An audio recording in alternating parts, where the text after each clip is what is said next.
Ladies and gentlemen, this is the 74th Miss Universe competition.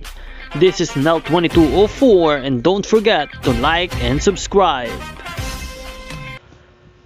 Magandang araw Pilipinas, panibagong pasabog na naman mula sa ating pambato na si Atisa Manalo at talaga namang umapaw ang excitement ng mga fans worldwide. Sa pinakabagong update na ibinahagi ng Miss Universe Philippines team, makikita si Atisa sa isang video shoot na may caption na "See you Thailand". Hudyat na malapit na talaga ang kanyang paglipad bukas patungong Bangkok para sa Miss Universe 2025 competition.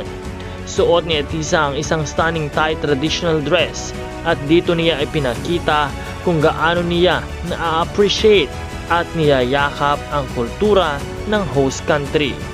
Isa ito sa mga dahilan kung bakit lalong minamahal si Atisa ng mga fans, hindi lang sa Pilipinas kundi maging sa ibang bansa. Agad namang umani ng papuri at positive reaction sa video na ito.